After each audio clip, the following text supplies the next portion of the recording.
Situation था नहीं पता, बट वेलकम है। अगर वो करना चाहती है तो मैं किसी को मना करने वाला कौन होता हूँ। काजल राघवानी के साथ गठबंधन बनेगा। मैं इतना बड़ा नहीं हूँ कि मैं किसी कलाकार को कह दूं कि नहीं इसके साथ नहीं। लीजिए, खेसारी लाल यादव फिर से काजल राघवानी के साथ अब भैया काम करने के लिए तैयार हो गए। देख सकते हैं कि अगर अब खेसारी लाल यादव काजल राघवानी के साथ काम करते हैं तो कहीं ना कहीं अपने ही फैंस के मुंह पर तमाचा मारेंगे।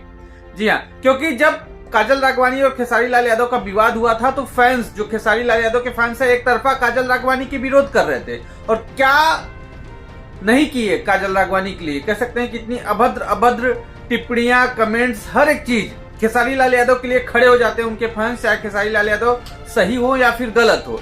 लेकिन यहीं पर आप देख सकते हैं कि भैया खेसारी लाल यादव फिर से काजल राघवानी के साथ काम करने के लिए तैयार हैं। तो क्या अब भोजपुरी में किसी भी, कह सकते हैं कि स्टार का कोई मान सम्मान स्वाभिमान नहीं बचा है। आप हमको गाली दीजिए, हम आपको गाली देंगे और खूब गाली गलौज करेंगे, खूब कंट्रोवर्सी करेंगे और फिर जब काम करना होगा तो साथ में काम करेंगे। तो इसका मतलब तो यही हुआ कि ना आपके अंदर कोई कह सकते हैं कि स्वाभिमान है, ना आपका मान है, ना सम्मान है, ना अपने फैंस की इज्जत है।